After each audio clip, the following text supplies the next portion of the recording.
Hey, what's going on YouTube? This is Nate. I'm back with another video. This one's going to be a little bit off topic from my usual content. If you don't know me, I am a seven-figure Amazon reseller. Been doing it for a while. And it's what my wife and I do full time. It's our main hustle now. And we teach other people how to do the same on our channel. However, today I want to talk about something else that's really, really important to us that I feel like it's important for more people to just understand how simple it is to actually stop working. Okay, so I want to lay this out. When we built our Amazon business, we're not building a giant business so that we can make millions and millions of dollars. I don't want money, I want freedom. And money is just my tool to achieve that. So our goal is actually just to stop working entirely and hang out with our kids all day, every day. That's what we want to do. That's what we would find fulfillment from. We can still volunteer, we can still work, but we don't want to have to work for money. That's really the key thing here. So currently I'm 28. We're looking to hit our, they call it your FIRE number, your financially independent retiring early number. We're looking at retiring hopefully in our early 30s. And that's what we're working towards. But I want to lay out some of the really simple math to help show you guys just how possible it is to actually retire significantly sooner than what a lot of like financial advisors and things like that talk about. All right. So traditionally, financial advisors and the internet will generally tell you to save 10% of your income. You would be considered a good manager of your money if you're saving 10% for retirement. And I mean, that's great. You're probably doing better than a lot of other people. I know a lot of people who are saving zero for retirement. But if you're saving 10% for retirement, if you discount like Social Security and anything like that you're getting from your business, if you're just assuming that all of that goes away or you're not getting anything like that, it'll take you roughly 50 years of working in order to retire. Okay. That doesn't have to be the case. If you just change that 10% to say 15% or 20%, so you're only living on 80% of your paycheck or 85% of your paycheck and you're saving the other 15%, the amount of years that you have to work drastically changes. It's not like a one-to-one ratio. The curve is pretty monstrous and it just gets exponentially better the more that you can save, okay? So I'm gonna break down some of this math. Now I do want to point out there are a few conservative assumptions that I will be taking when I break all this down, all right? So the first assumption that I'm making is that you can earn 5% return on your investment after inflation while you're saving, okay? So what that actually translates to is 7 to 8% of a return from like an index fund. So the S&P 500 historically has grown roughly 10% per year. Yes, it fluctuates, but when you average it out, it's grown roughly 10% per year. So when I'm giving you the conservative assumption of 7 to 8%, just that is very conservative, okay?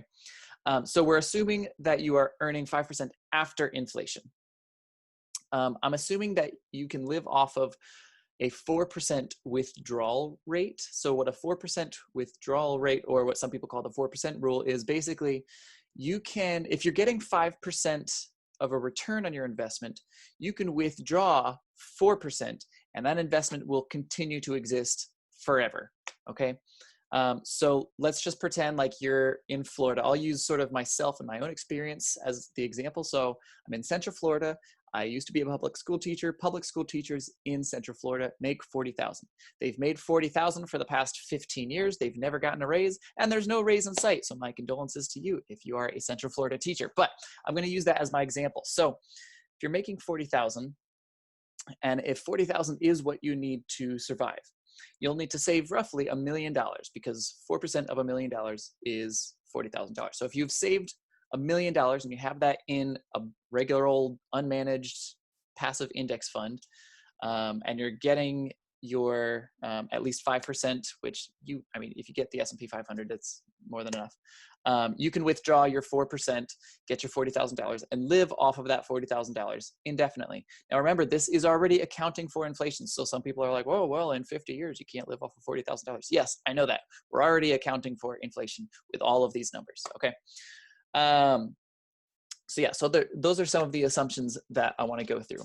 Now, there's a lot of blogs and a lot of podcasts and things like that out there that talk about this that some people might not be aware of. What got me into this initially was Mr. Money Mustache. It's a fantastic blog, and he has this awesome post that goes through.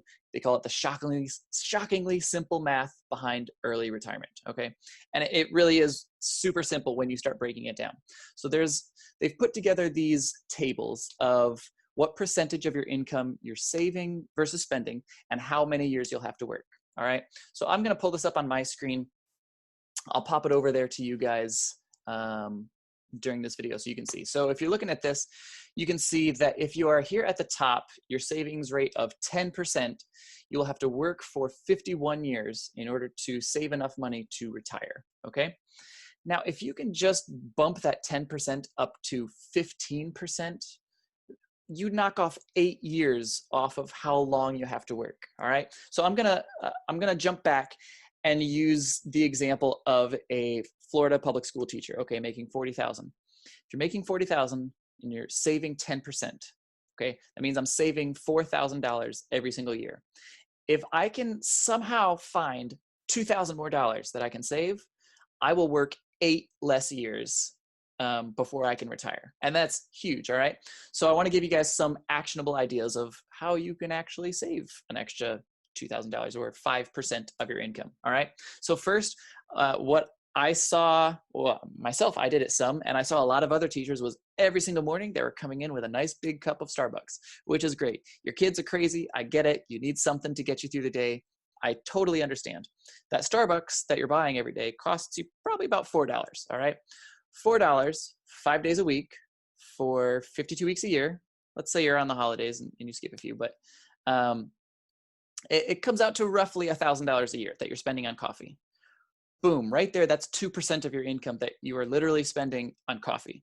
If you can make that coffee at home for like 20 cents a cup or 10 cents a cup, which you can, you just froth your own milk, put your own sugar in it, it's super cheap. You can save that $1,000 a month, so you can save that extra 2%. So right there, we went from saving 10%. I'm just saying, I'm pretending that your savings is 10% already, all right? And we're trying to get 15. Right there, now we're saving 12%, all right? So let's find 3 more percent. How about, I wrote down a couple ideas. How about your food, all right? So a lot of times people will, they'll go out to eat. Maybe for lunch, you're getting something to eat and you spend $5, $10 eating Chipotle or something for lunch. I did that very frequently. I'd go to Chipotle or I'd go to Jersey Mike's or Subway, something like that, and I would get something to eat. And it might cost me $5 to $10. All right, I'm gonna bust out the calculator on this. So if you're going out to eat every single day for work, let's say you get like 2 weeks of vacation or something like that. Because on holidays, you're probably still going out to eat, so it doesn't affect you too much. So let's say you are spending $10 per lunch, per meal, for, let's see, 5 days a week, so all the weekdays, and you're doing this 50 weeks out of the year.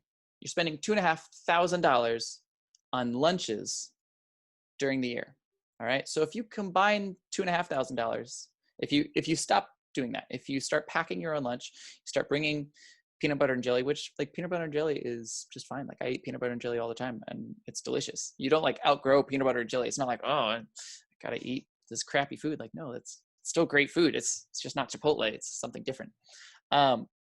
Right there, that's $2,500. Add that to your coffee. We're at $3,500. You only need to find $500 more somewhere to save. Okay. Something me and my wife do now is we try to cook food that's very affordable. Now, my wife is an excellent cook.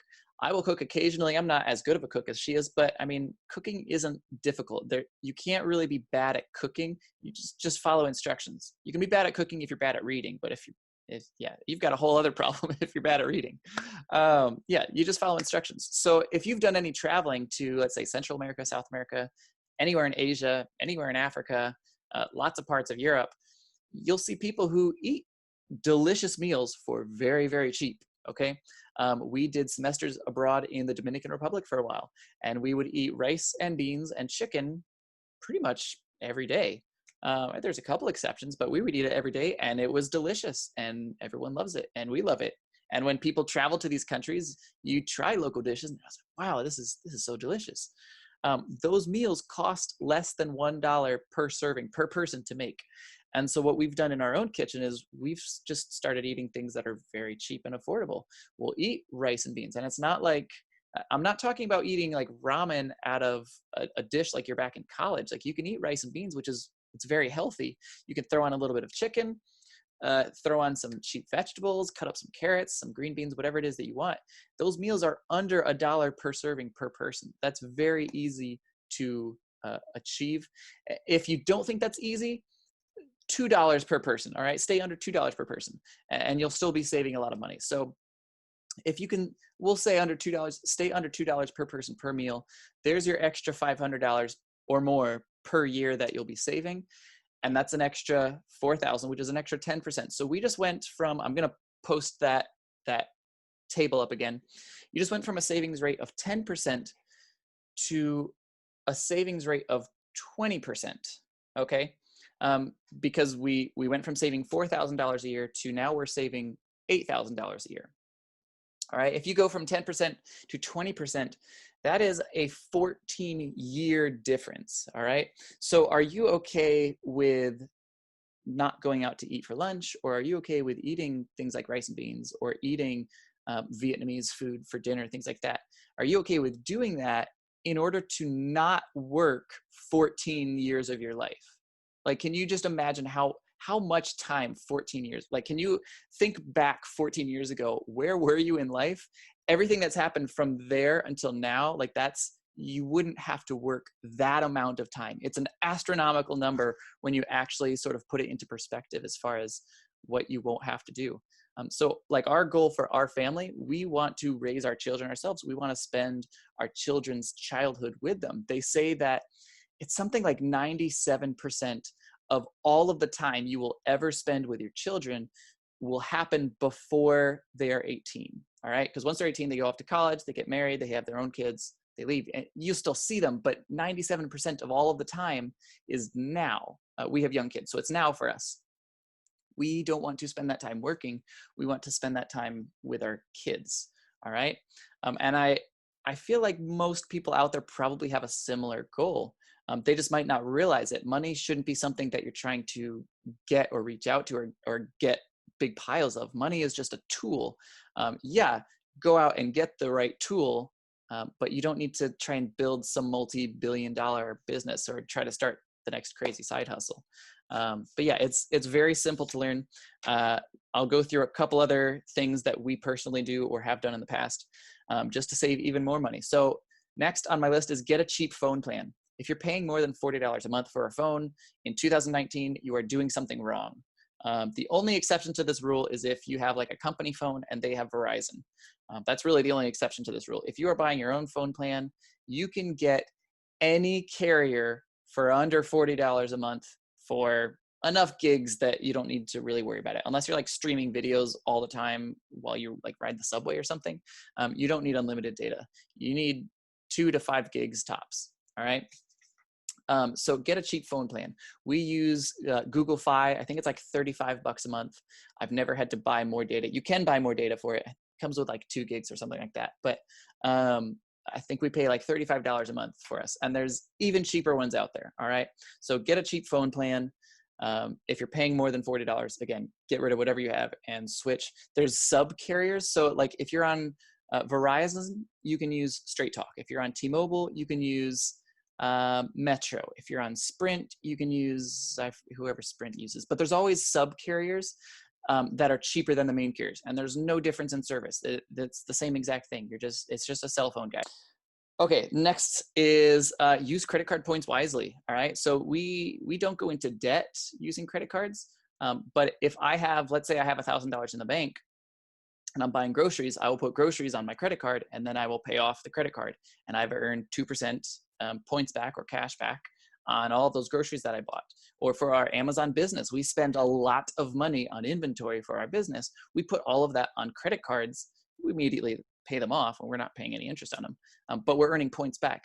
With those points, we can now travel up. So we live in Florida. We can travel up to visit our family up in Indiana twice a year, completely free. We'll even frequently get Amazon gift cards for points and buy presents for people as well.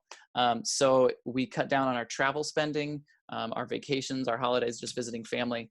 That was a huge money saver for us. We easily save $1,000 a year just by flying for free. Okay.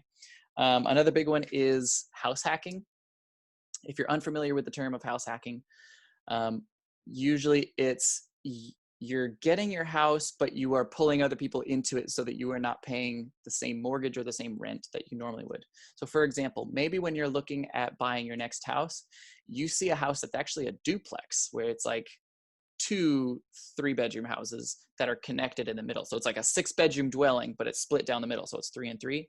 You live in one side, you rent out the other side. Your renter pays you maybe $1,100 a month, and your mortgage is maybe $1,100 a month. So now you are officially living for free because the other side of it is paying your entire mortgage. That's house hacking. All right. Now, if you are not in a place where you can buy a duplex or anything like that, there are minor versions of this. So you can, like if you're living in an apartment, you can get a roommate. Say you get a 2-bedroom apartment, get a roommate, fills the other room, split the rent. Boom, you're cutting your bills down that way. Or you can get like college students. Like, so my wife and I, for example, we've had people stay with us. They might be in college and they're just looking for a place to stay. It's not weirdos off the street. It's nice young kids that need just a room to stay in.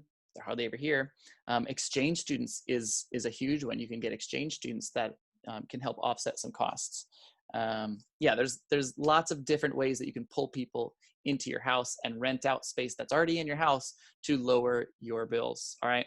And then the last one, I sort of go against my own saying where I'm talking about save money, but find a side hustle that costs you nothing. All right. So again, my wife and I, we are 7-figure Amazon resellers. It's going phenomenally for us. But if there's little things, like if there's something that I can spend 1 hour on every day and make $20 on, then sure, why not? An example from our own life, for a long time, up until we actually had our kids, my wife was doing VIP Kids. VIP Kids is like an online tutoring thing. If you do VIP Kids, they pay $20 an hour. If you do any job that pays $20 an hour, 1 hour in the morning, 5 days a week. So with my wife's example, she would teach VIP Kid for an hour before going to school. Boom, $20, 5 days a week, every single day. All right. Or every single week. All right. So if you make $20 an hour, I'll bust out the calculator again. $20 an hour, 5 days a week for, we'll say she did this even through the holidays. So 52 weeks out of the year, that's $5,200. Okay.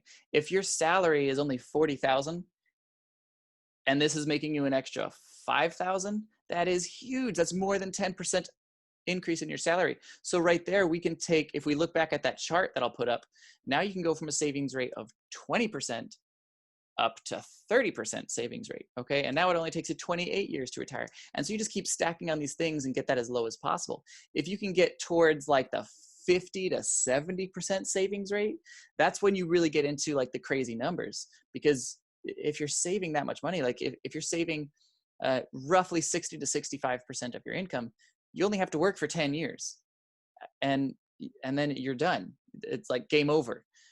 Now you don't have to like sit on your couch and watch Netflix all day. That's not what I'm talking about retirement. I'm talking retirement as like work optional, where you can, I don't have to go to school to teach.